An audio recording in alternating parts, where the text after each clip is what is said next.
This interview is part of the Living Legends collection of the Oklahoma Historical Society. It is an interview with Mrs. Albert Sidney Wiley. The beginning of the interview has been lost. The date and location are unknown. Another interview with Mrs. Wiley is in the collection, accession number 87.22. Mrs. Wiley resided in Fort Smith, Arkansas. It was on your deathbed, but you're perfectly clear about it. But, so, that was why when this was going out, they offered Sid a reservation out west if you'd like to stay in. They'd blanket him in the service. Well, that summer, that before Joe died, we visited 7 of those, what I always call them the wild tribes, but anyway, those Indian reservations. And I said, Sid, do you think you'd like one? He said, no, it's not my type of education for the Indian. I think it's the wrong thing to do. And he'd had an offer in Tulsa at the bank and things like that. He said, I think I'll just go out of the service since then I can't, of course, he'd gotten this school there, squared everything and all. But at that time, Joe died, and the 2 brothers-in-law needed him, and he came down. He closed the estate here. And at that time, he was not too well himself. He'd had a heart attack, and he always wanted to go back to Oklahoma to live because he loved it. But we stayed on. We had this land. We had to take care of our part of it, and he's buried back there because we had our lot there, and all of his family are buried around it. It's a pretty cemetery out. Well, you were born right across the river then, weren't you? I was born in Squaw County in 1881. I'm 90 years old.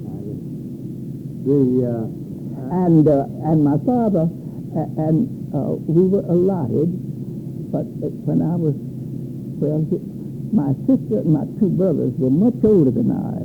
My mother had lost 2 little children between us. She didn't have me for some time. And, of course, I wasn't a year old when she died, and they were in school. They were in private schools here in Fort Smith that time. Then later the boys went to seminary.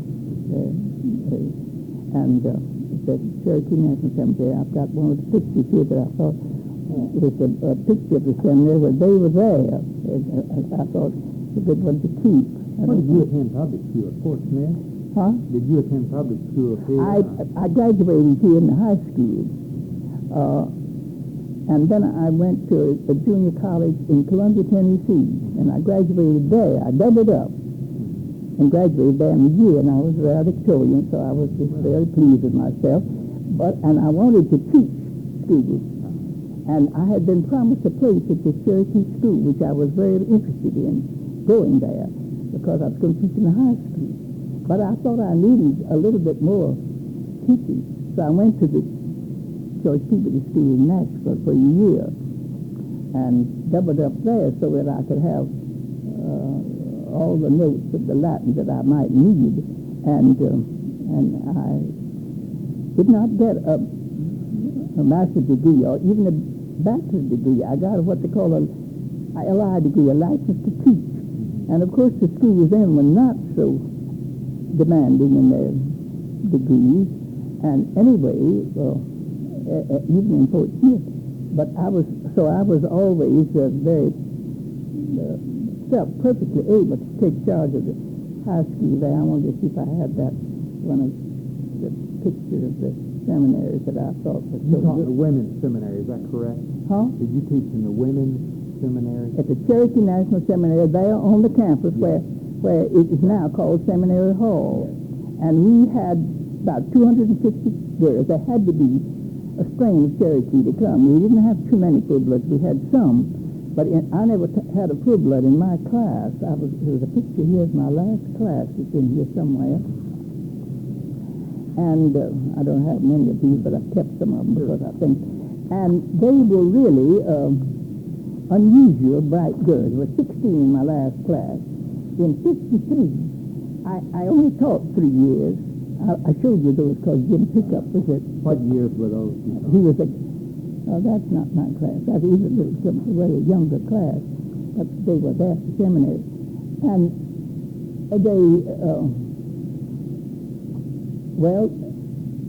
I went to teach in 1900. I taught 3 years. Sid, at that time, was at the head of the... I was teaching under him practically. He appointed those teachers. And he didn't appoint me the first year, but the second year, and he came in then. And then I taught under him those 2 years. Then I married him. And first he wasn't too interested, and he called me the little Miss Alexander, but he got a little interested. And anyway, I thought I found that. But this story of the hunting shirt describes the type of Cherokee more than anything, and why the hunting shirt is such a treasured garment. When I was teaching that, was the only... I didn't care too much for an Indian collection because I was there among them and all, and I didn't value those kind of things at all. But I have some trophies in Sid's case of the Indian that were presented to him. Probably on this tour of the five of the reservation Indians, that was 20 that was going out. We visited the Pine Ridge and Rosebud Reservation to see. And the Pine Ridge Reservation superintendent at the time was a friend of ours from Muscogee. And we had a lovely time. And one time we were having a picnic out just at the foot of the Badlands there. And they are at the Badlands. But there was a little stream. While we were having this picnic with some of the teachers that were there, and Mr. Wiley and all, there was a Sioux Indian coming across the little stream, took off his moccasins, and hopped over it on the barefoot to save his moccasin. He came on over where we were, and of course we invited him to eat with us. He could understand English a little bit, but he didn't speak English much. But Sid said, I'd like to see how you're taking care of your moccasins. He understood that, and Henry would talk to him. So he took him off and gave him to him. Now, Henry said, when you get home, you must send him a present because he expects it. And we did. Send him the zipped-up jackets, they like those kind of things, too. And those moccasins are in there. They're very dirty and all. There was nothing unusual at all except they were buckskin, white buckskin.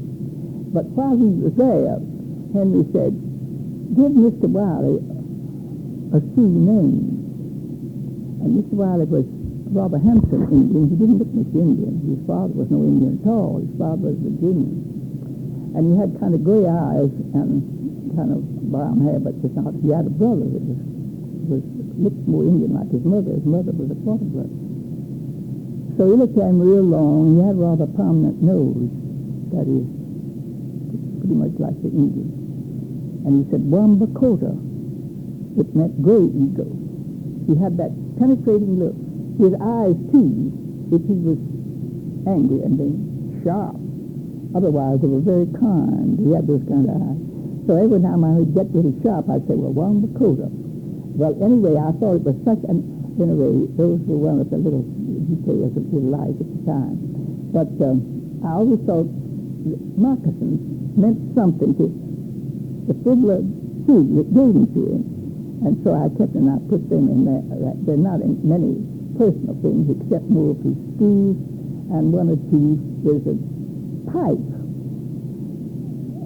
It looks like it's a black soapstone pipe that was given to Sid by his Bell, Uncle Huey Bell's wife, who was a kind of a cousin back to some degree of his, after Uncle Huey died.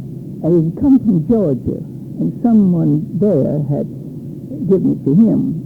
And it still had almost made of rock among the back of Pakistan. It's a small thing. It was really precious, unusual. It almost looked oriental. It almost looked like a Buddha, that type. And yet it was carved in Georgia and given to the Bell's ancestors Canton, Georgia. But I put that in there. It was a very unusual thing, and it's described in this description that they use in there. And I didn't write that up. They wrote that up, and I thought I'd rather. Yes, Yes. Well, and then they, let me see, yes, I think this tells about it too, but this was later. But they started to collect and give it to the museum of Ms. Wiley, and this tells the thing. But not too much about his life, except it. But his picture is in the foyer of the administration building, which is the Seminary Hall up there now, and that was where I taught. And that was, you see, there we had about 250 students. Our classrooms are on the first floor, and the dining room and the kitchen, and the steward's department. On the second floor, the teachers and the pupils. And on the third floor, also the teachers and the pupils. And then they had a kind of a, where the full-bloods were off a little bit to themselves because they were so shy when they first came, and the only way to make them feel less homesick, they put in kind of off to themselves in not separate rooms. After hours, when the bells were rung and everybody should be in bed, the teachers went around to see all the clothes. But I used to go in there to see if they were quiet, when it was my turn to go around. And they'd be singing real low in Cherokee, the sweetest voice you ever heard. And while I was there, of course, I used to have maybe a full-blood at my table. We all used to have a table. I had some of my pupils, some all over. Of course, I learned Cherokee names of some of the food. But they used to laugh at me because I could not get their accent very quiet. And they called me Yonak, like that white woman. Well, I'd say, but I'm Indian. No, Yonak. I was too blonde, you see. And I was more blonde than any of the teachers. Then in 53, my last class, I graduated 50 years before, one of the girls had married Bartley Milam, who was the first appointed chief. One of them had married one of the Phillips, of the Phillips Petroleum. They both had, and many of them were doing all married. There were only 2 or 3 were not married, but all married very well. And the Milams, son and daughter, she's gone now, and so is Miss Phillips. They were both McFadden's from Chelsea, and they had this. They came to the Alumni Association, like on the 7th of May. But they were going up early and have this dinner party in celebration of their class. And the class reunion, there were only 9 of them at that time left after 50 years. But they were the prettiest Indian girls. They were not, any of them, much Indian. What I mean is they were blondes and gray eyes, and like I said, those that picture with me. So they wrote to me to come up to be with them that day. And having rather prominent husbands, it was written up in the Tulsa World rather elaborately about this dinner party. It was really a lovely dinner party. We had the ones of motels and had American blue roses at each place and all that sort of thing, and they had a lovely time. And they said Mrs. Wiley of Fort Smith, Arkansas, the only living teacher, was one of the guests. Well, my friends here called me up and said, Liv sure does day too. And I said, well, you know, I was a mere child and I was teaching there. Of course, it was really a lot of fun. But we had a lovely time, and then after the dinner, we had a reception up at Jimmy McFadden, whose wife was one of the classes. She was at Callan McNair. And we had a reception and invited 2 of the friends in Caliper who knew these different girls.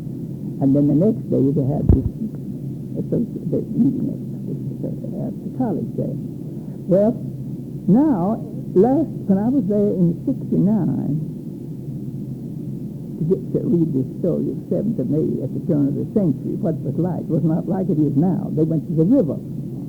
One time we went to Lover's Leap, and we always were chaperoned, and I only went out twice with them, and the boys from Seminary came. and Calico furnished transportation for the girls. Wagons with spring seats across, and 2 horses. If it was crowded, 4 horses. And away they went, and we had a wonderful time. The girls prepared for it. And that was when they got to date, you see, the seminary boys. And they knew most of those because, you know, they came from different parts of their neighbors, maybe, their cousins, and Francis used to say, sometimes cousins rather far removed, they'd invite them over, you know. But they had a wonderful time, and many of those dates materialized in marriages that made, you know, the seminary. But we had the journey made it on the river because, and we had regular picnics on the ground, don't you know? And the stewards, the cooks, for instance, it's just a very simple picnic lunch, don't you know? Both schools, but they were really fun, and they wanted it. That was what I told them about. That was just what was like then and what it's like now. But all our activities were in that one building. You could see how it could be, and we'd have receptions and invite the boys over, and we had the ministers from the churches come up Sunday afternoon and preach, and sometimes some of the full-blood preachers came. And they were always really dedicated Christians. It was very tiresome. They preached long, but they were really, kind of just, and one of them, though, used to come up in one of those hunting shirts. And I asked one day, I said, it's the only thing I really want to get. Could it be possible for me to get one? He said, no. They aren't made anymore, and we traded them so we wouldn't part with them. They felt just like the Scots did about their cotton, don't you know? It was really a love. They loved them. And they were short. The Quarriers was down to his knees. It was long, you know. You see, of course, the Quarrier never spoke English, but he was only a half-blood Cherokee, you know. His father was a German tinkerer, kind of a silversmith, came through, was there a while, married according to the Cherokee laws, I guess, they're supposed to, and then he passed through. He wasn't even there before he was born. So he was reared by the full-blood. He never would speak English, although he wrote the syllabary, you know, but he saw that the missionaries got letters from home, and he called them talking leaves, and he wondered. And so it was a very wonderful thing that he invented them so the Cherokees could communicate with each other away, you know. And it wasn't very difficult. They learned this syllabary. They could write, or it was not too difficult to learn to read. Well, I don't think I've given you I don't know what you want. But now, there is a story that I think you would like maybe to have, but I haven't finished it, and it's called The Story of Christian Fiber. And he was among them in 1736 to 1745, and the British began to suspect what he was doing over there, teaching these things. And you see, being from New Orleans and being French, they suspected, and you know, they were British considered that Cherokee was their own property, don't you know, and they had many treaties which they'd broken with them, and they'd acquired much of their land, but they didn't want the French to have anything to do with them, and so they sent over there one time to take him, and the Cherokees were frozen arm and wouldn't let them, so they didn't. But later, on his way somewhere, he was taken and put in prison, and he finally died in prison, the British did. But it was because they were jealous. Now, the French were more familiar and more they had more to do with the Choctaws that were coming down the river. And, of course, the full-bloods way back never wore anything on their heads. They never wore a hat. But when they did begin to wear hats, they loved them, you know, better. And in this, the Choctaws, their word for hat is chapeau, French. But, of course, the Cherokees with hats. And I have a picture that's put over there in the museum there at Tahlequah, at the college, of a picture. You talked about wanting pictures. No, it was all a treasured picture. It is a picture of all the councilmen sitting out in front of the council house. And it has a picture of three chiefs in it, three elected chiefs.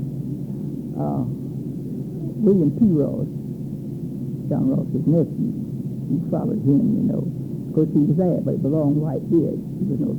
The current chief at that time was in the picture. His name was Sam Mays. You know, there were two Mayses, Sam Mays and Joe Mays. And I knew Mr. Sam Mays. I never knew Mr. Joe Mays before my time. And then the last elected chief was Bill Rogers. No relation to Will Rogers, but he came down from well, not he's a Cherokee, and then of course since then Bartley Milam was an appointed chief like Keeler is, and now they're going to elect people there somewhere other than but they say Keeler would like to retire, but I don't know if he will or not. I think he's not too well, and they say he's done a great deal for the Cherokees, and of course being the wealthy man that he is, he's chairman of the board, you know, that Phillips Petroleum business. Was the president. He has spent a good deal of his money, too. And he's very delightful. I have met him. I was at one of his Indian meetings, but they come in September when it's so hot, and they write me to come up. But my visiting mostly now, Pendleton, is going to get home in a rocking chair. Because really, at my age, and I've had this operation recently, and it hasn't, I'm getting nicely old, except maybe I've gained my strength back, and I doubt however. Of course, my doctor thinks I'm very wonderful to have gone through all I did, and at my age, and I said, well, don't damn me with, I'm going to damn me with faint praise. I don't like to be reminded how old I am, but as long as you're alert and I'm interested in things, which I am, like this, and my friends are sweet to me, and all, but so many of my old friends here now, Mab, your mother-in-law, is one of my younger friends, you know. But I only have one or two older friends, and none in Tahlequah when I used to just, you know, everybody in Tahlequah except one, and that's Miss Jill Scott, whose husband was president of one of the banks up there. When we were living there, we lived there in 1912, after marrying in 1903. But then he said he had to go to federal office. When he got to be supervisor, he had to go out and cover the 5 tribes. So we lived there until we came down here in 1920. You mentioned some people when we were talking that I thought you might, if you know anything about them, might pass observations. One, you mentioned Kate Fight. Yes. And her family, her yes. father and mother. The whole family has been prominent. Did you know that Dr. Fight and Mrs. Fight, they were both... yes, that was my doctor. When I was your doctor. Tell us something about Dr. Fight. You mean Dr. Dick? Yes. Dr. Dick, Dr. Richard Fight. Well, when they came out from Mississippi, they were not Indians, either one of the Fights. That's what Miss Fight was. Nanny was a brand new. And she was a very interesting woman, too. She was smart as a whip. And I was going to tell you, when I was living there, I used to see her go by. She'd walk from her home. Her home was where the Methodist, they had a lovely home way out there, where the Methodist orphan asylum is now, like a big thing.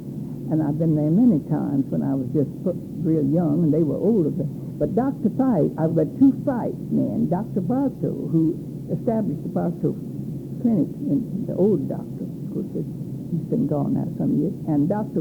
Dick came to Tahlequah first. I don't know, from Mississippi or Alabama, I don't know, forgotten where, but it was down south somewhere. They were not. And then Dr. Bartow decided he'd go to Muskogee.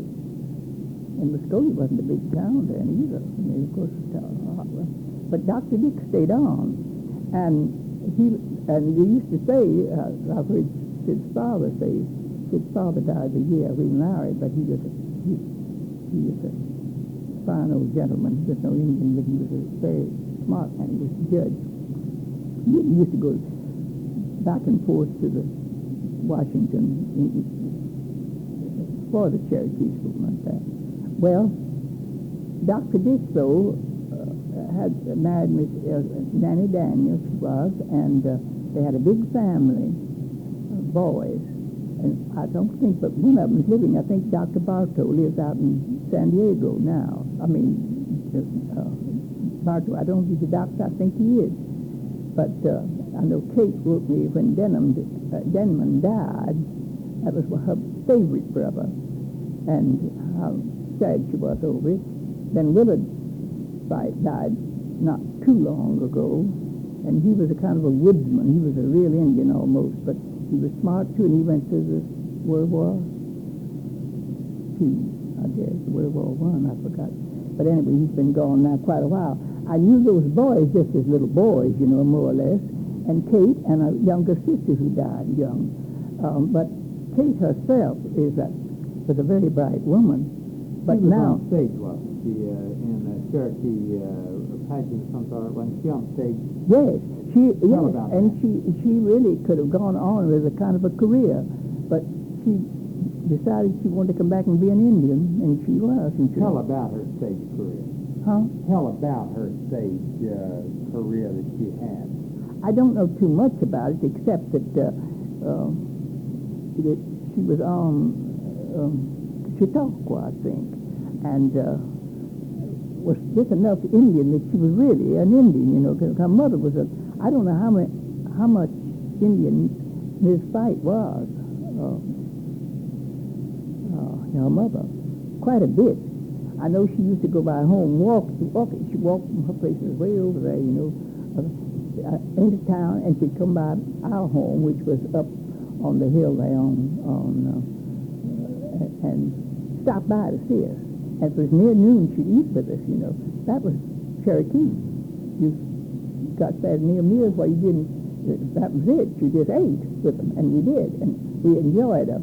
But, and she could tell you more things about what she was doing, you know. She was really, and got to be quite political, you know, was the thing. I understood they were very prominent politically. What? They were rather prominent politically. She was. I don't think Dr. Fight ever was, because he was too busy with his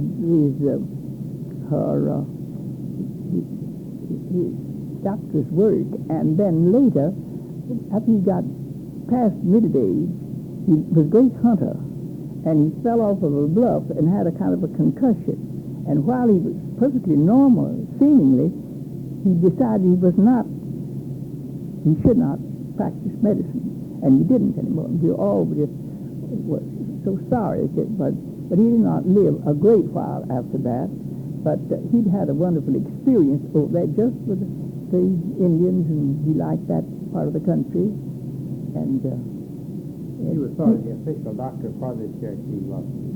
What? Was he a sort of an official, medical official for the Yes, Cherokee? he was, as he said that. Right. You see, he really was, Sid used to say, and then the old judge knew both the Fight men very well. And when we were living in Muskogee under the Wilson, nobody could have been nicer to us than the Fight.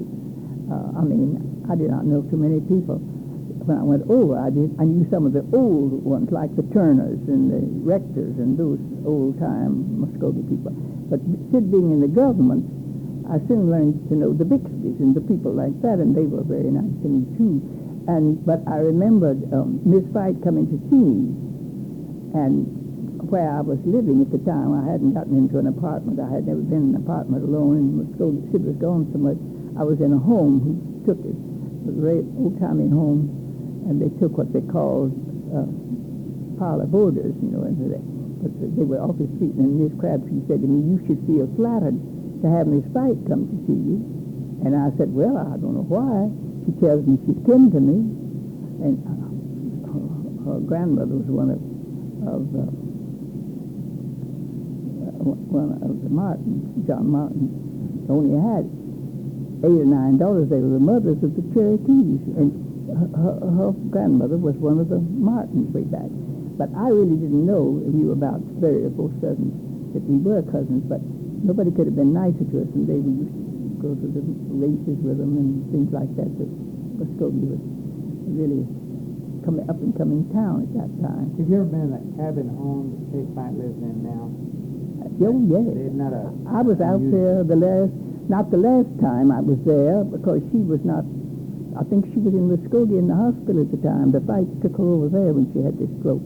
But I was out there to a little dinner party that she had when I was there, and she had the Hines and Jim McSpadden and me and all the people that she just about. And then young Jim came down. That was one that has a home up on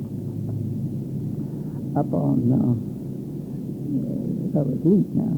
But I was trying to think what date it was. It was in the, I don't know, the 30s or 40s or something.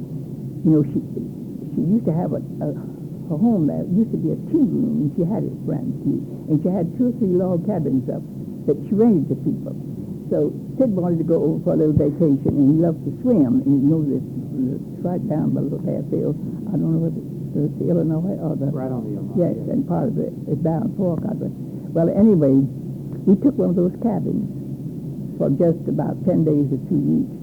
And so nearly every morning, Kate would send us up some hot biscuits that she made by this little boy, Jim. And he was her brother, Johnny's child, and Johnny had died, and his wife was gone, or maybe his wife was gone first, and she had taken Jim on, and so she reared him.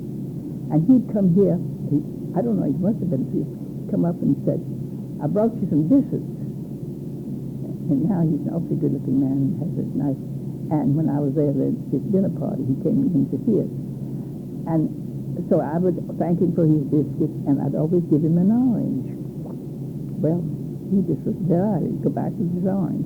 One morning he came up, and I didn't have any oranges. And we'd go into town and get this stuff, you know. It was some real cheap camp outfit. And so one morning I didn't have any orange, and I was just thanking him. He said, "Where's my orange?" And I said, so when I was there, I think it was 65 or 66, I was out there with him. Jim came down, and I said, Jim, the last time I saw you, you were 4 years old, and you wondered why your orange was. He said, I remember it. He could remember that far back. And he's married very nicely and has 3 nice children and lives up there. A sweet home, Kate told me about, up there at Lover's Leap. Now, Mr. Wiley, you told me, was on the, attended the Constitutional Convention, but also was to attend the one in Muskogee. Why don't you tell about this? Over there and assume the... Now, Mr. Wiley, you told me, was on the, attended the Constitutional Convention, but also was to attend the one in Muskogee. Why don't you tell about this this plan, the Constitutional Convention for Muskogee, and a little bit about the debate that existed between having 2 states and 1 state? Well, they wanted, of course, naturally the Indian Territory wanted the 5 tribes wanted they wanted Sequoia. They were going to name it Sequoia, and Mr. Wiley was a delegate from this Tahlequah district. And I cannot remember too much about it because it wasn't very long. They didn't get, but they had these debates over whether or not, they just didn't want to go in with Oklahoma Territory. And I don't think Oklahoma Territory wanted to be a state too, because those officers over there were appointed, and they politically they were the same reason that the Indian Territory wanted to be a state itself. But I don't think it ever got to the point of a veto under Theodore Roosevelt, but he told them he would not. He disapproved of it. It might have been, I can't remember too much about it. It was in 1904, I think, that they had this. But it gave these delegates from the Choctaw and Chickasaw, many went out to, some of them went as delegates to the Oklahoma State Convention finally.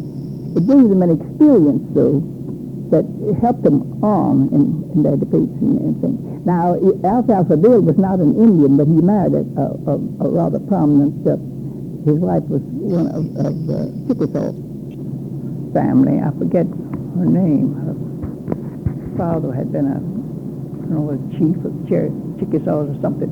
But so they were all represented in that was. I don't recall too much about the Muskogee, except that he was a delegate there, and then They actually met there. huh? They met there, and he was there. Is that He was right? met at Muskogee. Oh yes, he went from Tahlequah to Muskogee as a delegate, and they met in Muskogee, and they had quite a convention. Oh, they were so enthusiastic over it first because they thought they were going to have a state of their own, and they had even named it, called it Sequoia. They were going to call the state Sequoia, but of course it got to be the state of Oklahoma. And of course I think Roosevelt was right. I think it made a very poor state. The state was too small, and both of them were too small. But as one, they made a splendid state, I think. But I don't think. How long did that convention last? What? How long did that Muskogee convention last? I cannot remember much about it. I think it's been so long ago. You see, we had been married only a short time. His father was mayor of Tahlequah. I know what he's doing. He was When he was mayor of Tahlequah, he procured the library there from Carnegie. Mm-hmm. I wrote a letter to Carnegie. He dropped the letter. Tell about Is it? that. What's a nice little library? Tell about it. And he sent us $5,000, and you couldn't get it today for $40. It was at that time the only building on that hill. Now they built a hospital back of it, but it's still, you have to go up the hill to get to it. The architecture is very good. It's built of brick, and the present library board have done it over on the inside, and they have all the pictures around the things of the chiefs and some of the greats and the near greats. And they asked me 2 or 3 years ago if they'd like to have Sid's picture in because he procured it, and but I'd have to have it made just the size of the chief's pictures and framed like they framed it, rather modern frames. They took the old chief pictures, see. And then they have 2 or 3 of the old Cherokees way back. I don't even swim on some of them. So when I sent up there, a friend of mine was taking care of it after me. I was up there at the time, and later I came home. They put a brass caption, on, and he said, "What do you want put on it?" And I said, "Well, just his name and a Cherokee educator." I thought described him more than anything. That was what it was. But whoever did it have something who acquired the library while he was mayor of Tahlequah. They wanted to put me. I said, "Well, I don't think Sid would care too much about being known just as the mayor of Tahlequah, because he was really preferred to be known as a Cherokee educator, as he was. He was always just interested in the education of the Cherokee boy and girl." Tell me what you can remember about the Constitutional Convention, State Constitutional Convention. In Oklahoma? Yes, in Guthrie. Well, I can't remember much except that while we were there, we stayed at the hotel where the Haskells were, and we had never met them. And we got to be great friends, and she was a very outgoing woman anyway. And, of course, Haskell got to be very fond of Mr. Wiley for some reason. Sid was a typical Cherokee in some description, although he was only in the 8th blood. He had a certain confidential dignity in himself, and he didn't show off at all, but you had to know him, and then you appreciated him. And whoever did know him always liked him very much. And he had many friends. I know when he died, and we went back to Tahlequah to bury him. He's buried in Tahlequah, where we had and I'm going to be buried there. And Lee Kelly, my brother-in-law here, when the family went up with us, and Lee told me, he said, "I've never seen men weep over a man like the full-bloods. A lot of them that had gone to school with him, came to his funeral." Well, I said they remembered him as a boy, and they loved him and all, and I had such beautiful letters from them about that. But now at the Constitution Convention it was at Guthrie, it was practical at that time. And we at the hotel with the Haskell's, and they got to be good friends. And then that's when he sent for me one day to present me with something, and I thought, well, I wonder what it is. He put me sit on the Board of Regents, and he was appointing him. That was after he was elected to be as the governor. And then we went to I remember going to the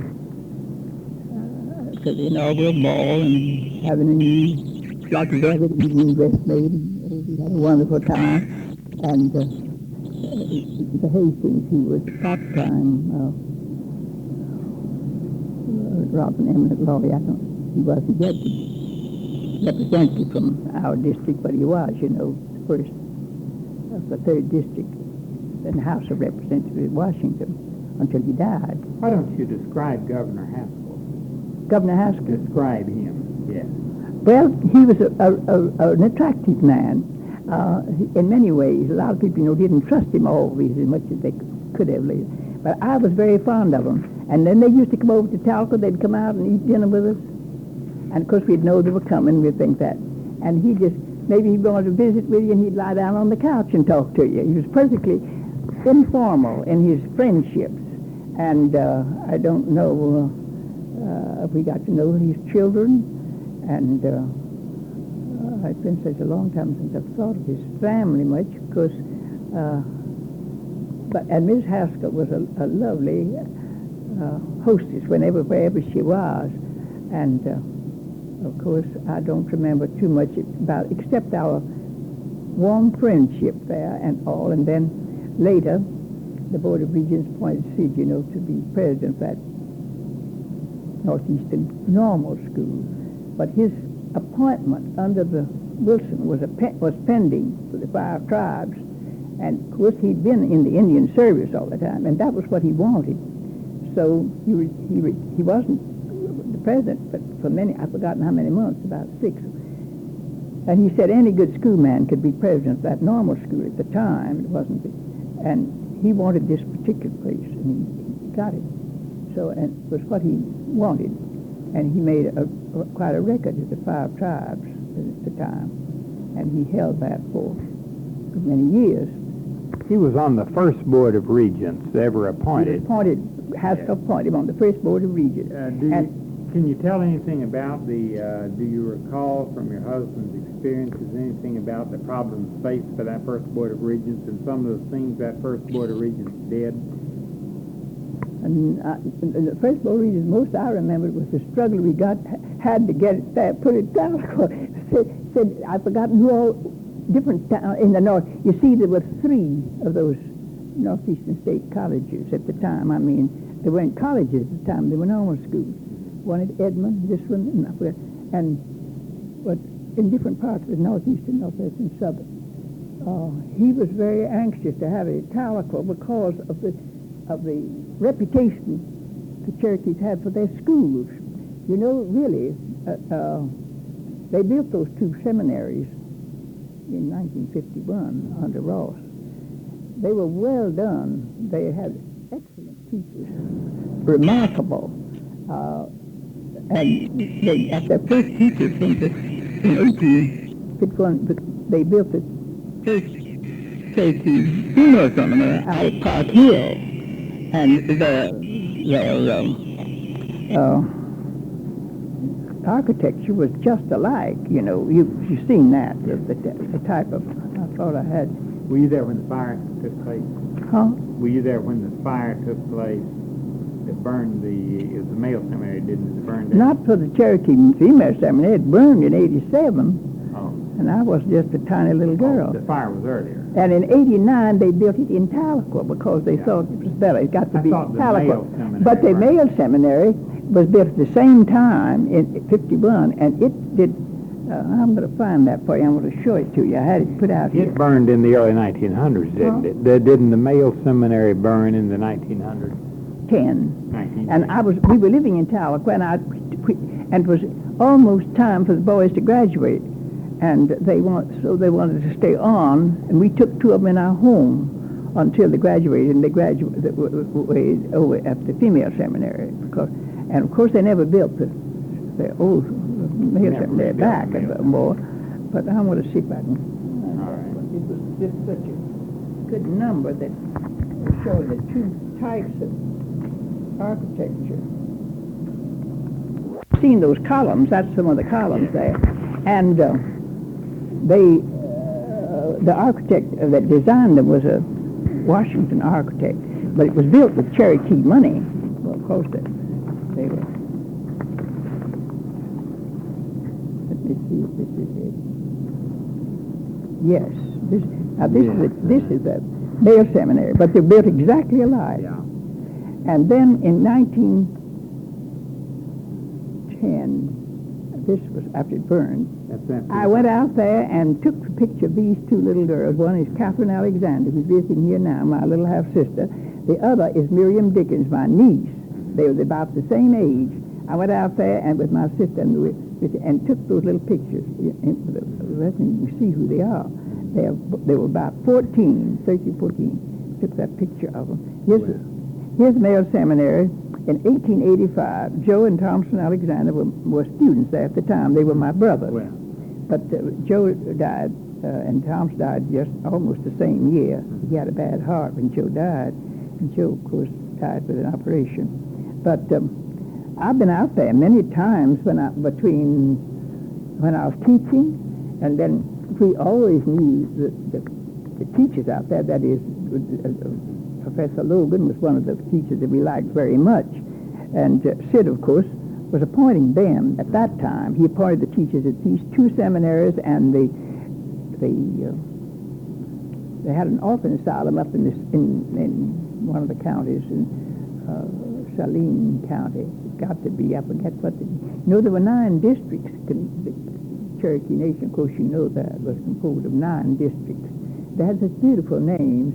Too bad they didn't name some of the counties for them. Although Sid, because there was Kuiskui, Saline, Canadian, Delaware, Tahlequah was Tahlequah district, Illinois, where Braggs is.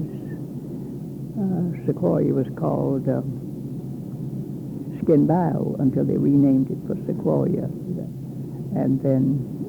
What were some of the activities of the students when you were teaching? What were some of the student activities? Oh, well, there were not too many, really. We used to have to go walking after school.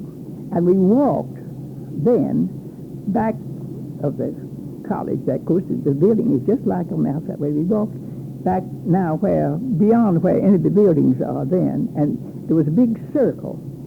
There was no trees all around. And we got out there, we called the roll. And I used to ask Miss Florence Wilson, who was the principal, and she was a wonderful person. We got to be great friends. It was her last 2 years and my first 2 years. And I was the youngest teacher there, and a little brash, you know. But I think she rather enjoyed my innocence in my thing, because I was just right out of college, and the girls thought I was wonderful because they graduated in my slippers if they didn't come, and I used to help them with their themes, and probably almost write them, I expect. I wouldn't be surprised.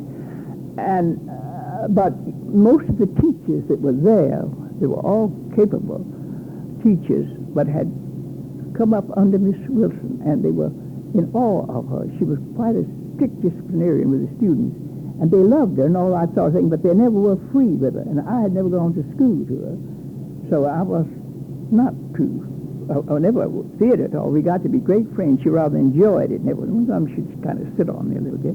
I needed it, but I enjoyed her thoroughly. She was a very wonderful person, and those girls who graduated under her through the years remembered her strictness and the things she taught them, and all. She taught the mathematics herself, but I only taught English and Latin for the... One of the women that we interviewed who had attended about the turn of the century said that the women used to slip out and play football. Well, they used to, once in a while, they tried to play tennis, but we didn't have enough ground. We had ground enough, but it wasn't cool enough. They didn't play tennis very well. Oh, yes, And once in a while, they'd slip off and meet some of those boys. And if Miss Driscoll found that out, she would just almost send them home, and sometimes threaten to, and they'd be scared to death, and they didn't repeat it very often.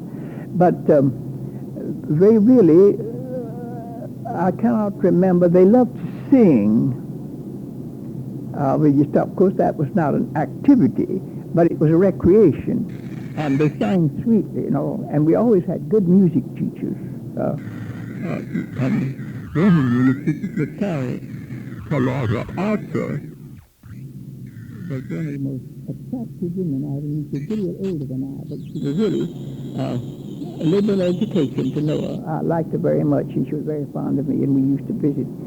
I used to go out to see her, Sid and I, after she had retired, and we lived up at Prow. Do you remember them playing football? I can't remember them playing football.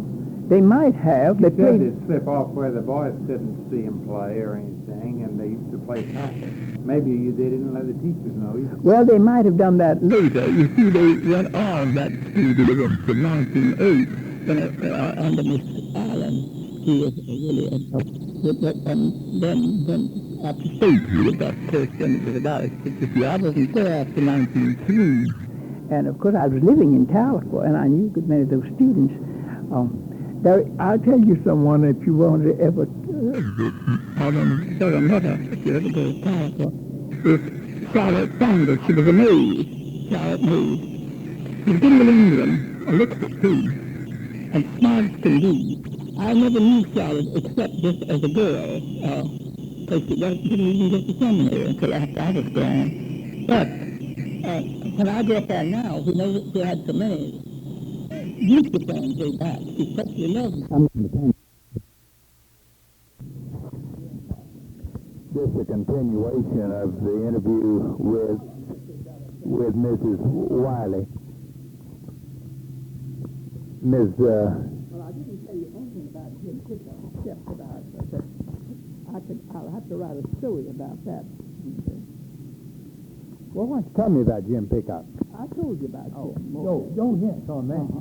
But he really is as typical of scribblers I ever knew. That day I went up and trying to get his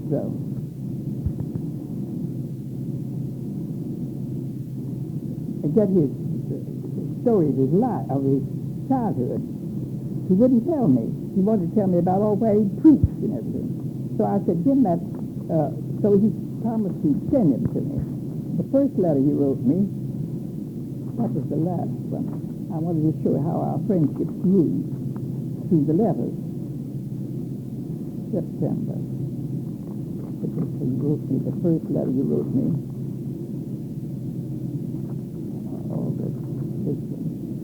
It's in June after I'd come home. What year was that? He said, Dear Madam, it was 65. The person talking, you see, he writes pretty well. This is his own writing. I thought I would write, I just always felt a few lines tonight to let you know it will be kindly late, sending you what you want about my life. I told him, I didn't want his life much, but I wanted his customs of his childhood. I have some of my record of my life. I have so many papers home put away. I have some record. I will send to you as soon as I can. I am so busy in my old age. Thank you, sincerely yours. He always signs his name, Reverend Jim Pickup, chief of the Catulia band. That was in June. Now, in August, he writes me,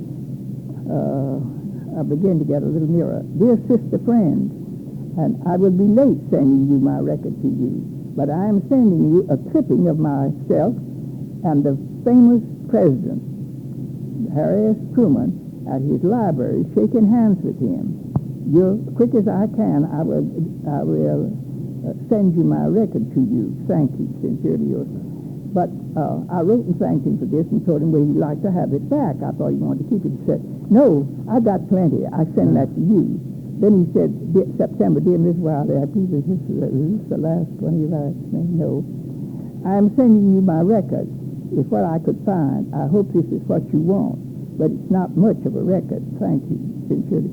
Well, It wasn't what I wanted, but I was glad to get it because it tells about when he was born, all those sort of things, which I had already taken from him.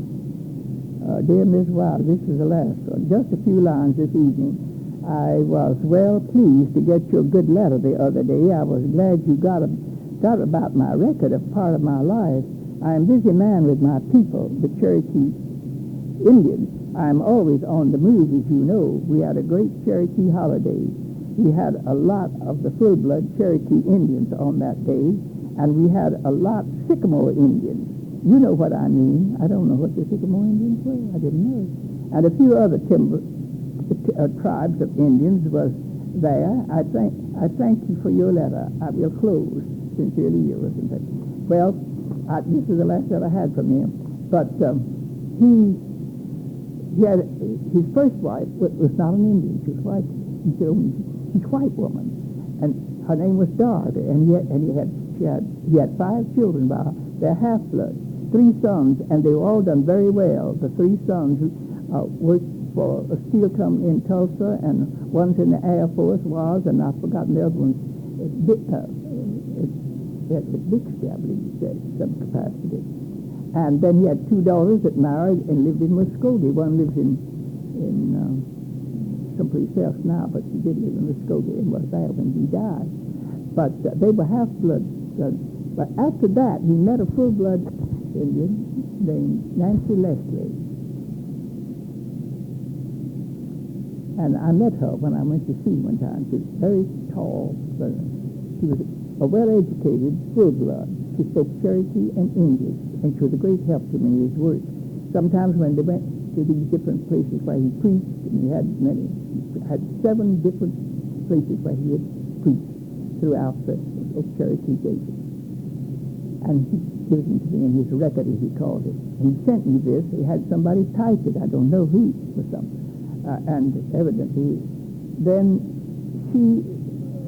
sometimes he'd preach in English, and then she would repeat in Cherokee, and she spoke both Cherokee and English. And I thought one of his customs was very sweet. Before he preached, he always had what he called a sing, and he loved to sing, and he had a high soprano voice, and he didn't sing anything, but he said, told me, no rock, enough that. Just the old-time hymns that we made. But they were hymns that we knew, too, you know, like Jesus, Love of My Soul, and those. And he'd start out with the first verse of it in his high voice. Then he'd have all of them sing, and they'd sing. Then he'd preach. And that was what he did. And they just loved his preaching, and naturally they would. But that was the type of preacher he was. And then when he was a leader in the couturiers, he was not the chief. He hasn't chief anymore, but he called himself chief. But the write-up of his funeral, they were all there. It was in Tahlequah. He was buried in Tahlequah. And he lived here. He had a nice little cottage home down on this old spring branch it was. It's called it Bear Creek when we lived there. And I lived there. And I was writing a story about Tahlequah at the turn of the century. The full-bloods lived right along down there at the base of that spring from the hut. And the great big old long houses, I can just see now, loaded with saddlebags and old hounds and stuff like that and all. And then later, though, they moved from there and went down on Bear Creek. But they were often, they were employed in Tahlequah at different times in different capacities. Sometimes they washed, sometimes they cooked, sometimes they did other things.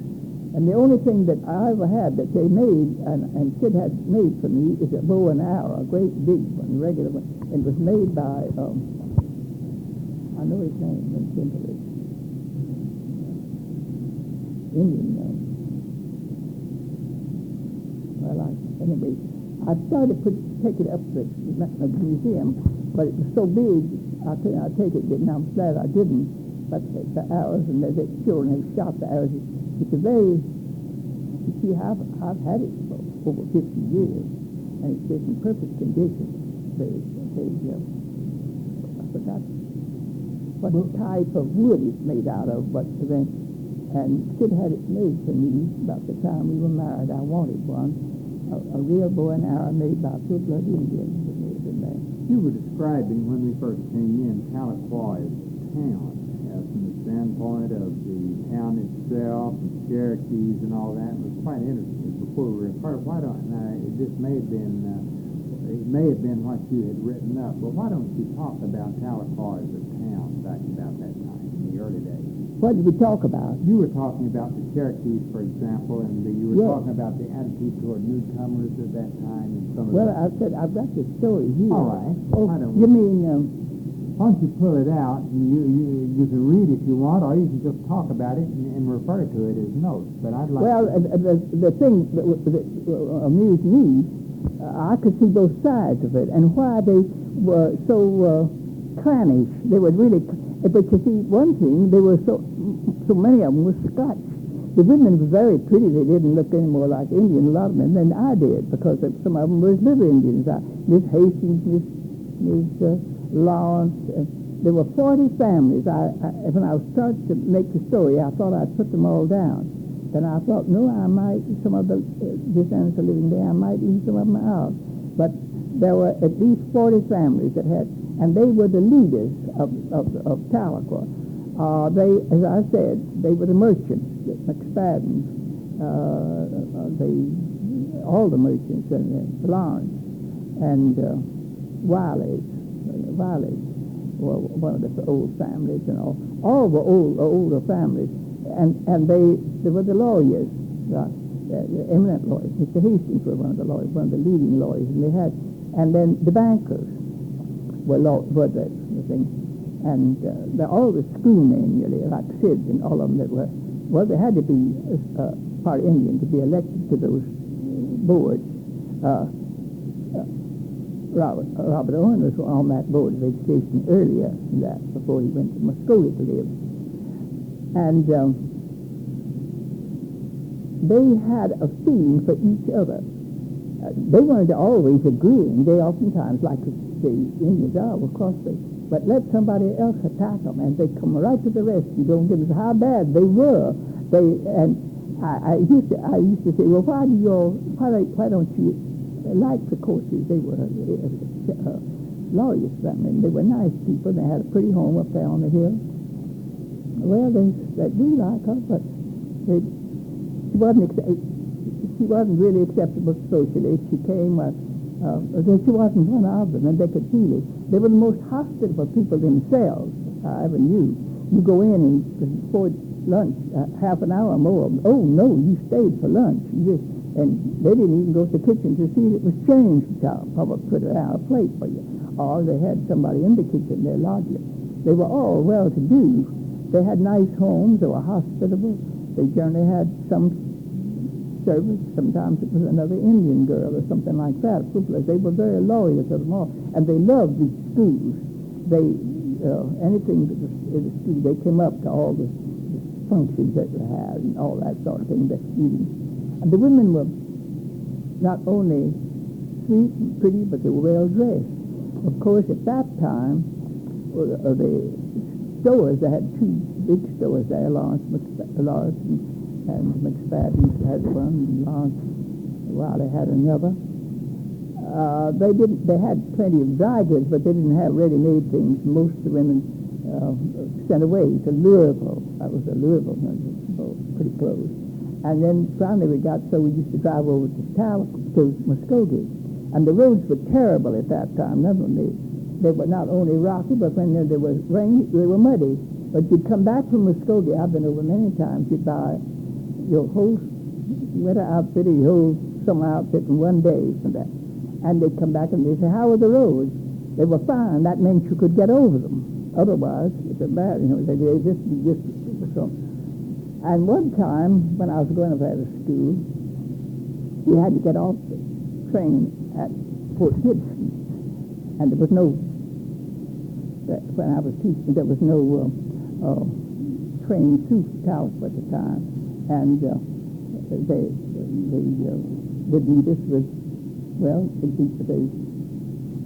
the mail hack met the mail. And it was kind of it was really a hack, too. But there were plenty of seats. Some of them were getting there, some on the mail hack. Or there was some livery stables would be and that we could drive over. And one time when we were going over, every once in a while, when I was teaching there, they'd come in, the mail's late, the mail hack's been robbed.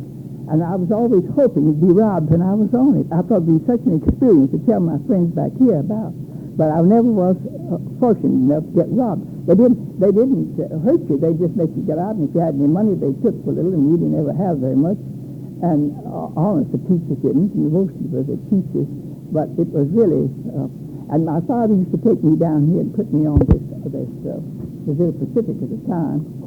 And Mr. McNamara was the conductor.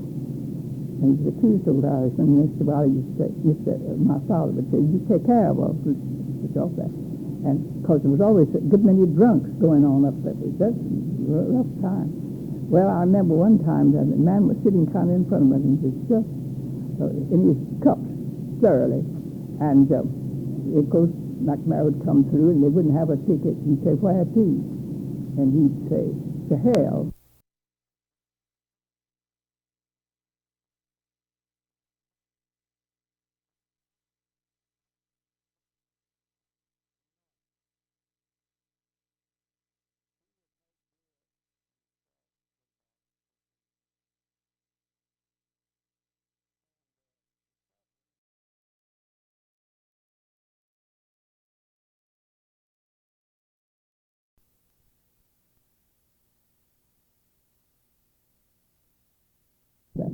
And because there was always a good many drunks going on up there. That's a rough time. Well, I remember one time that a man was sitting kind of in front of me, and he was just in his cups thoroughly. And of course, McNamara would come through, and they wouldn't have a ticket. He'd say, where to? And he'd say, to hell. He just got there. And McNamara said, I'll put you off at Bragg's. And it was considered the worst town. And I never went to, and we had two girls that came from Bragg's, and they were the meanest girls in school. And I always thought what Mr. McNamara said about Bragg's was just killing.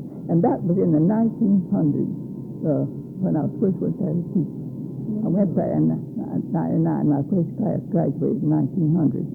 Well, anyway, those were just funny little experiences that pictured the times of the time. But I always thought Mr. McNamara was just Irish enough, you know.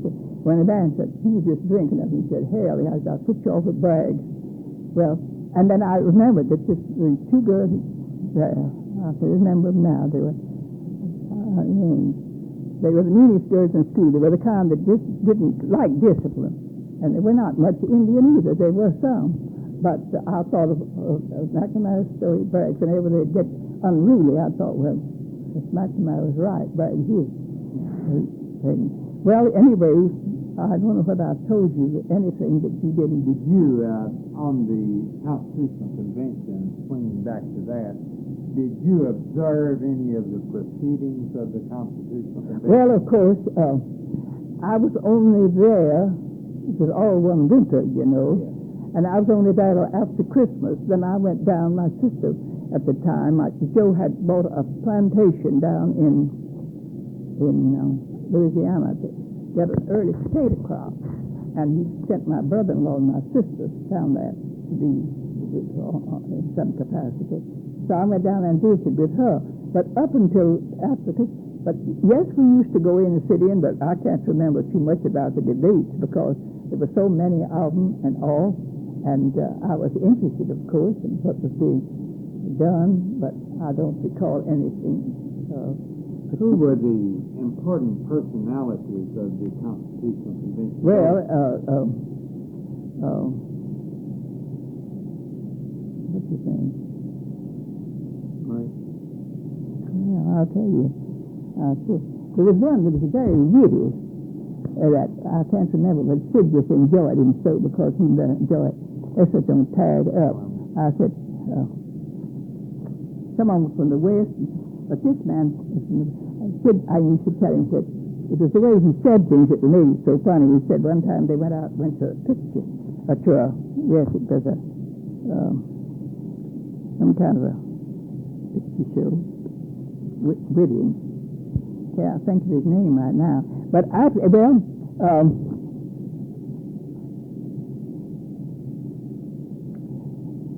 Chief Brewer was a very smart Cherokee. He got to be the federal judge before he died. O.H.P. Brewer. He was from, his home really was out of Muskogee there. He finally was postmaster of Muskogee afterwards. But he was one of the a leading debater. And Gabe Parker was a Choctaw who became, the superintendent of 5 tribes after while Sid was in. And he was a smart young fellow. Then, of course, Alfalfa Bill was kind of a leader. And that's how he got to be, he was the president of it. And then, of course, I don't remember Haskell too much at the time, except that he was kind of, as Sid used to say, a gumshoe politician. Quiet on the side of that. I got to be the first governor. I can't remember Sid's friend. He was the youngest man.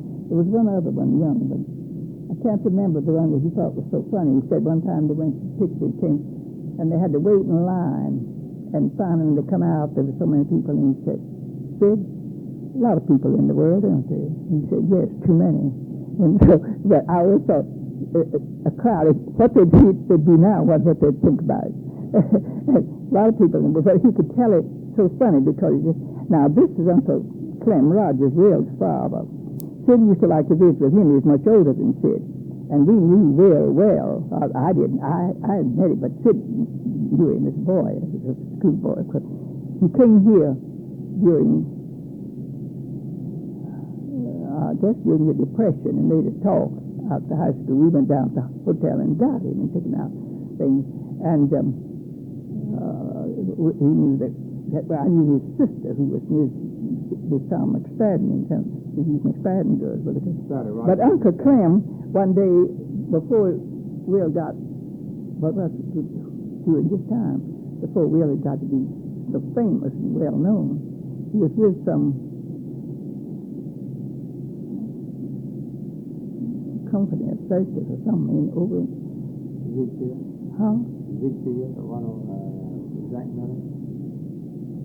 Well, it was before he got to be Miller. He was away with I've forgotten where he was, but he was off. And Sid would say, "Uncle Clem, how's Will?" He said, "Well, he's doing better." He thought Uncle Clem just thought he wasn't going to be worth anything because he didn't stay in school, much, and he didn't fancy this roping business that he went around on these things. That was before he got, and he thought he was kind of wasting his time. He said, "I think he's doing better. He's sending money home." And Sid used to say that was Uncle Clem's measure, and because he'd given Will every opportunity to have to go to college and all that. I think he went to one of the military schools up here, but he didn't like school much, Sid used to tell a story while he was at the while he was on the 5 tribes supervisor. He used to go out among the Osages because he supervised some of those schools. He knew some of those Osage leaders. There were 2 Osages in here. They were not Osage Indians, but their wives were. Their wives were very beautiful. They were out there. They were rather prominent merchants up there in Pawhuska. But Sid used to go up there and try to get these men to keep their children in school. They'd send them to school for a while, and then for them they'd say, "You ought to think making boys stay in to get a little bit more education." And Sid could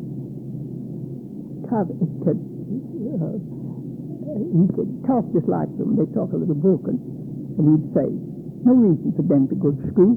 They learn to read and write." He said, "You white folks, you spend all your time going to school, learn how to make money to live. We got money to live. We don't have to go to school." Sid said the argument was so logical that he couldn't reply at all. That was the truth.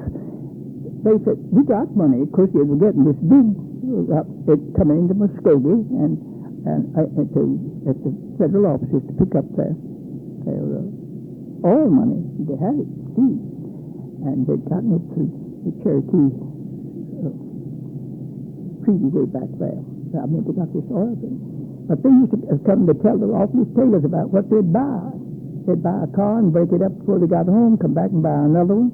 And one time one came in, Sid would tell these stories, I just doubt the truth of them, but he came in and he saw a hearse for the first time, all, when they wore the tassels and all.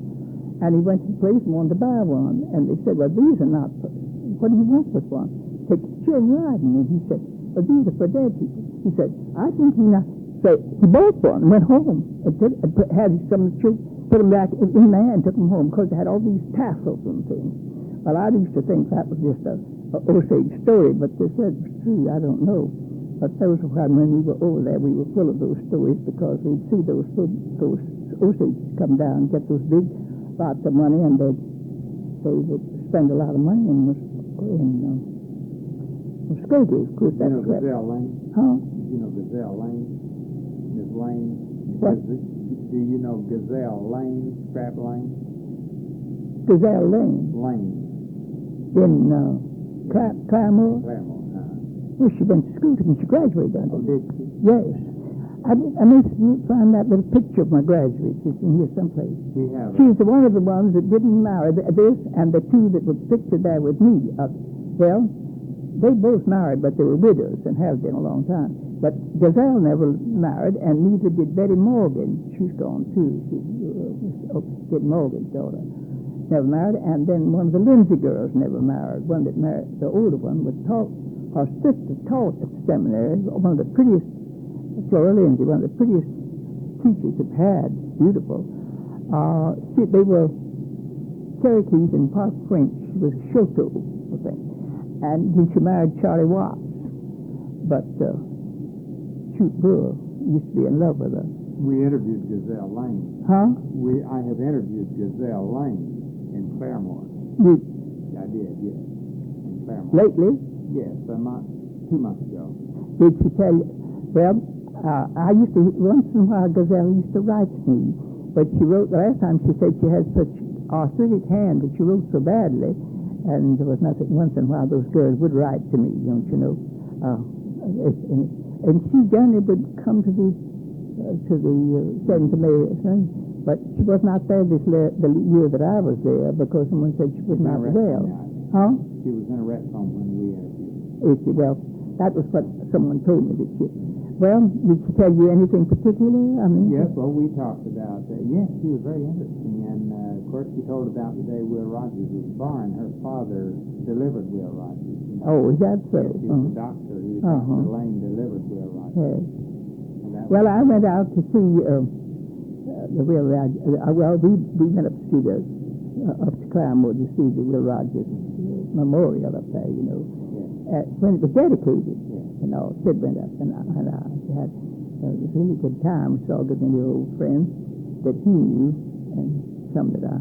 We also have Sally Rogers McSpadden on tape from a. I knew her. She was Will Rogers' older sister, yes. And she was a very bright woman too. One time she came down here to some Methodist meeting and stayed with some of the Methodist friends, and I went out and took her for a little ride and brought her back by my home. She had a cup of tea or something. But she knew so. And her husband, Tom McSpadden, there were a number of those McSpadden men. Was Jim McSpadden, who lived in Talbot, was brother, and he married one of the McNairs, and Buff Wiley, his younger brother, married Cora McNair. So I felt very near to them. And then Callie McNair, Jimmy's wife, graduated under me in the last class, along with Gazelle Lane, and that was a pretty class, I think. The pictures in one of those little things, and I did have a picture of them and gave it away. Don't you know, sometimes somebody wants one, and I think, well, it won't mean anything to me after a while, and I'll give it away. I did an interview with Herb McSpadden, who ran the Will Rogers ranch, for... Herbert. Yeah. I went up to see Herbert one time. Joe, I think it was a debt, he had a little piece of land way up there near Herbert McSpadden's land. And he never had it very well raised. It was just it wasn't in cultivation. And after Sid died, this man kept, they used to try to lease it, and they never would pay any rent for it and all, and it was too far away and wasn't much of a value, and it grew up there. So this man wanted to buy it up there, and he joined, and so he was so insistent that I thought, well, maybe they formed oil, maybe, and it had fallen to me in the division of Joe's property. So I thought, well, I went up to Calicut, and this Buck Wiley, Sid's brother, who lived there, and I said, this man wants to come down and talk to me here. So he did. And he said, Miss Wiley, let me take you up there to see it. Well, I didn't know him too well, but he told me about who he was, and he's a lawyer and all like that. So I went up with him. But I said, you know, I have a friend who lives near here. I'd like to go out to see him. Just a few days. So I called Herbert and said, come in, I want to talk to you at the hotel. I said, what do you think about this little piece of land, this man? He'd offered me a right good price, and I never had been able to get any rent off it. Might as well sell it up there. And we were paying taxes on it all the time. I said, do you think there's any oil on it? He's so insistent. He said, no, and if there is, they just dig up his, he said he has some cattle, and he wants to enlarge his cattle place. And he said, they dug up mine time or two, and they just worried me to death and spoiled what crops I have on it, and I don't think they can.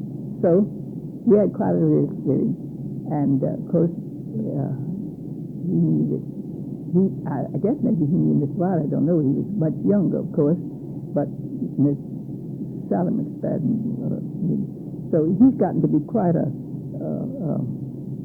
figure in the legislature, hasn't he? Well, that's his son. Huh? Clem. The son, Clem, yes. Who, Herb's son? Herb's son, Clem. Oh, Clem, yes. Yes. Well, this Clem. was Herb that I was Yes. to see. Well, it's Clem in the state senate. Yes. Well, anyway, of course, that's kind of, I don't know how many years ago. Sid's been gone, Mr. Wiley's been gone over 20 years now. So I'm well adjusted to being a widow in a way, because only thing never having had any children, my family now are just my nieces here. They're very sweet to me, but then my half-sisters, 2 daughters, and then Miriam Rogers that lives out on the farm has an awfully pretty place. It was my own sister's daughter. She's Mrs. Rogers, and she lost her husband this last year. So she's a bit of too, but her daughter, Miss Page, is living here too. Why don't you describe Bill Murray as he was in the early days? I understand he was somewhat debonair as compared with his later days. You mean Bill Murray. Oh, when he was here? Well, he was rather smoothie at that time. Like, you know, he was a wonderful talker. He was a wonderful debater. And I remembered him, and then he had his, when he was over there, he was married to this little, I forgot her father was a Chickasaw Cherokee way back, but she was not too much Chickasaw. They were not, they were intermarried largely with the whites too.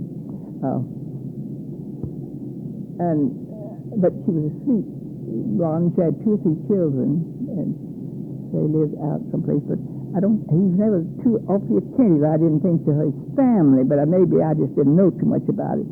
But I know she used to struggle to come in one time with the little children, and they'd have bare feet without any, with maybe something they couldn't wear the shoe, and she didn't seem to mind at all. And anyway, they were real cute little boys.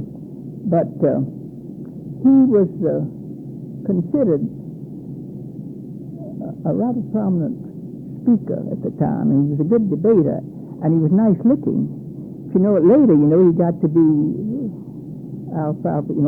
I remember when he used to come down after statehood, and after he kind of got not so popular and all. He went to South America in some capacity, didn't he? But one time he was down at Salisaw, and there was some sort of a meeting, and Sid was up there, and he was all wrapped up, and he was real ugly to some of the Cherokees that came in to see him and all. And I said, what's the matter with you, Murray?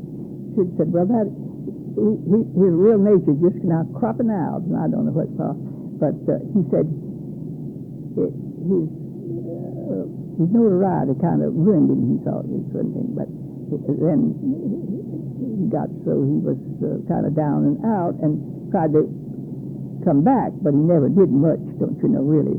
But there was no point in it because he'd already had his career, and he'd made. But while he was out there, he was an attractive debater, and quite the man to be the head of it that he was. But and then, you know, he went to Congress, you know, and all I don't know, I can't remember anything about his career up there. Of course, the Hastings were good friends of ours. In fact, that youngest daughter's named for me, and she married Sid's nephew. So she lived in Wiley too, and they live in Fort Worth, and he's with Pan American. Did you know Ham Bixby Sr., the older Ham Bixby, I knew the Bixbys only just as government leaders, and we were in the government, but Miss Bixby used to be very sweet to me. She would include me in her little receptions and things like that. And we, of course, Sydney, the older Tams, and of course the sons come along and on, but of course we were not in Muskogee too long, but we were there because we left there in 21, where we came down here, and Joe died in 21, and we retired. But of course I only knew that, as you know, those government people that were at the head of things. The only thing is they were very nice to us and include us in their little social things, which was not necessary at all, but they did. And we knew that little government set at that time very well. And then, of course, my friends were the Fights and the Turners and the Rectors, those old-time. Well, the Rectors came from here, you know, back. And I didn't know them at the time, but they knew our families, knew each other. Did you know Judge Parker here? Huh? Did you know Judge Parker here? No, I did not know him. He was before him. I guess he was here when I was a child, but I can't remember too much about him. I knew where the home was up here, where now it's the KFPWIP. It was, they tore his old home down, and it was a library for a while.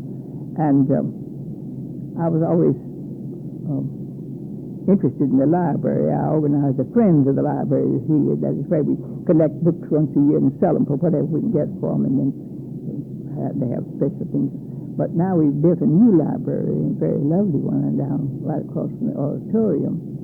And so my activities were just more to occupy me when I first came down, because it was very busy with the farm. Did you know any of the other governors well, other than Governor Haskell? Any of the other early Oklahoma?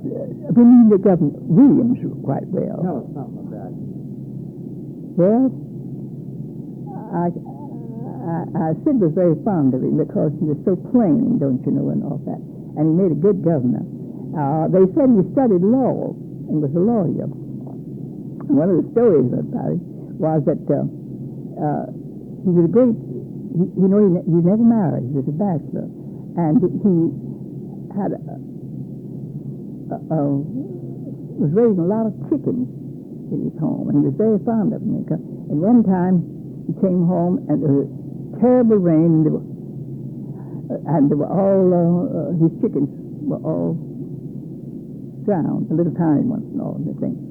And he came home, and he was so sad over it all. Not perhaps he said, "Well, if the Lord's not going to take care of my no." He studied to be a preacher. That was it. The Lord isn't going to take care of when I'm off preaching, take care of my chickens. I'm going to quit preaching, and he studied law, and he wanted to study law. He did. So he said, "I'll make a better lawyer than I will preach it. The Lord's not going to take anything from me when I'm working for him."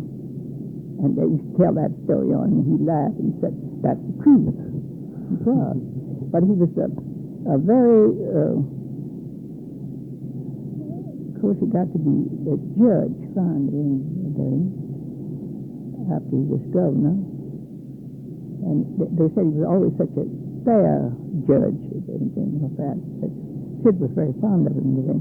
I don't remember too much about any of them, but William. Can you think of any of the other early prominent Oklahomans, maybe not governors, but others who are prominent in Oklahoma history that you knew personally? Well, you see, the thing was so big to me when I was over there, and I was only interested in what the Cherokees and they thought they were doing. I can't remember anything particular except for debates and the Haskell's friendship, and then of course Alfalfa Bill and Bill Murray and Chief Brewer and Gabe Parker, who was a prominent Choctaw. There was another prominent Choctaw who later became one of the representatives from the Indian Territory. His name was Carter. That's just getting torn to pieces. I don't know how to take care of it, Carter. I don't want to.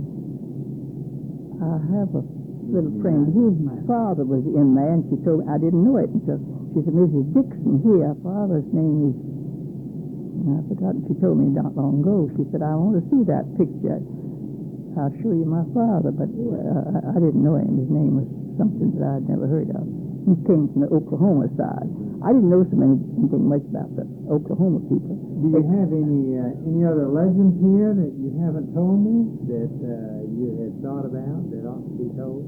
This is tremendous, what you saw. Well, let me see. Yeah, I've got a list of the legends I'm writing, but I don't. Let me see. I have one.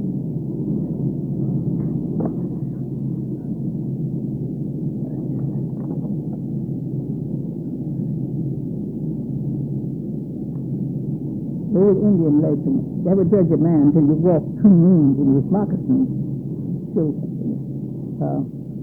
And they were, that's represented the Cherokees, they were tolerant.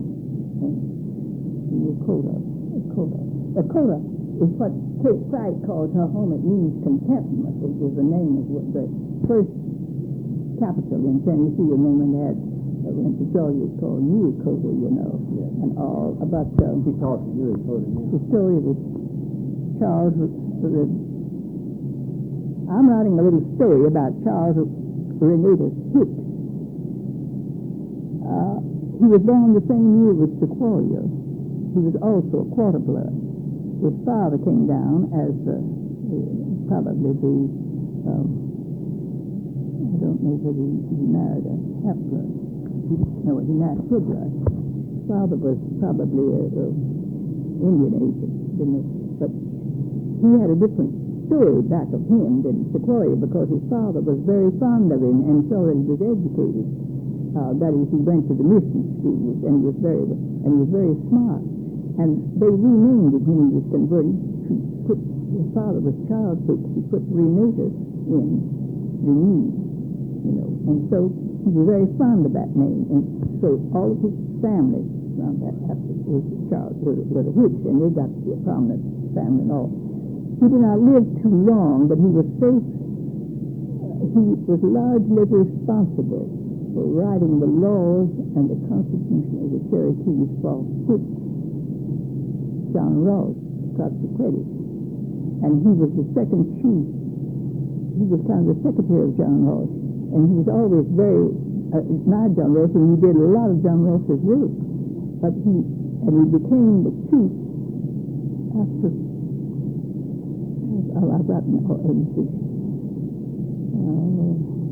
after Black Fox and Ross, and he became the chief, but he only lived a few months after he was chief. He died early and all.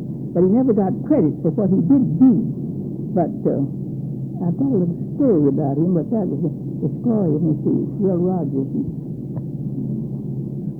one of our 2 in the Oklahoma Washington, the hunting shirt, the Christian Private story. That was the Huguenot that I told you about. And of course, Blackburn, the hunting shirt, he was among the introduced it. He was a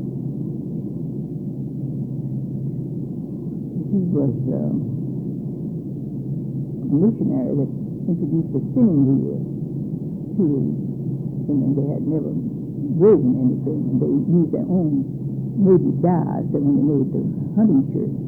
And then he came back years afterwards and saw all that they had done, and they were just delighted. The Legends of Lumber Heath, which is the sketches of Aunt Eliza Albury. Now, I'm writing a little story of her. She's a character that I knew, Jim Pickup. Arnold at the across the turn of the century tower from Laser 7, present day historic building, still used. Of course, that's nothing but history. But this is Christian private notes. I've got those bound, but I don't think you're going to show them unless you want a better story than that. I mean, you have to more complete. Probably told the Cherokees of several Bible stories, and he'd always told them about the stars. I had an interesting little story about Uncle Remus, George Chandler Harris's Uncle Remus story. There was an old Indian Negro that one of the Calico friends of mine, he was a boy at the time, and he used to drive, he came with the Indians. I don't know whether he came with the 39th or whether he belonged to me as a slave, but he was some Indian. And he lived it. He'd grown up in Georgia, more or less. And he drove the wagon for state to store, the delivery car.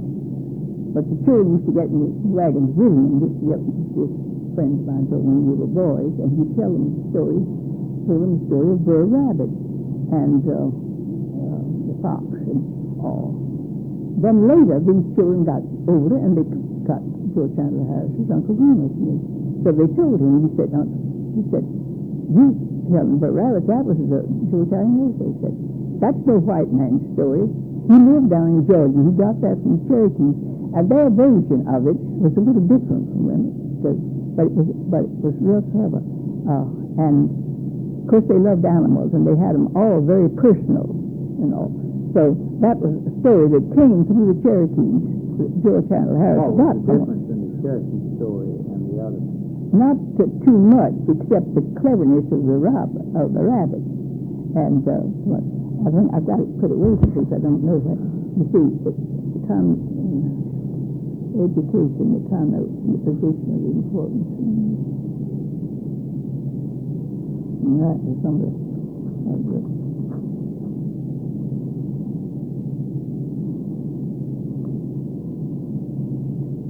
This is the story of the Cherokee that I've written. The Cherokees were the mountaineers of the Aborigines America, and like all mountaineers, loved their country, hold and defended it with heroic devotion and patriotism and unyielding tenacity. The Cherokee disposition and manners were grave and steady, dignified, slow and reserved, yet frank, cheerful, and kind. They were tenacious of their liberties and the natural rights of men, secret and determined in their counsels, honest, just, and liberal, yet they willed their life to defend their land and maintain their rights, and they did. Columbus Stover, did what came, after they killed a white man, one of the British, who came back and gave his life to save. The men in appearance were larger and more robust than any of the other 5 tribes. Their women were tall, slender, and of delicate frame, having grace and dignity. They were well-shaped, small hands and feet. And the theory is that they were related to the Mohawks in their language and their traits, and that they were more peace-loving.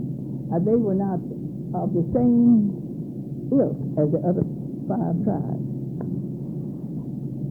They got that tendency, Mohawks, because they have some of their same words and some of their things. And then they had many trails of tears from the time they leave New York to Virginia to there were really the Trail of Tears of 1839 is the 6th Trail of Tears. Your maiden name was what was your maiden name? Who? You. Mine? Yes. Lillian Alexander. Lillian Alexander. I found all my friends Lillian Alexander. Lillian Alexander Wiley. Just extremely maybe speaker. Trail of Tears of 1839 is the 6th Trail of Tears. Your maiden name was what was your maiden name? Who? Mine? Lillian Alexander. Lillian Alexander. I signed on my friend Lillian Alexander. Lillian Alexander Wiley. This is that sent to me that I wrote to them. I just sent up yonder. I don't know, this is just my scratch pad.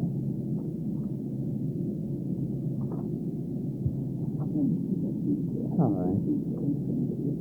It's been wonderful. I don't want to keep you long, you know. I think I told you much that you can leave and lots that you can't. They just said it's the turn of the century. That was the last copy that I made. I don't think about it.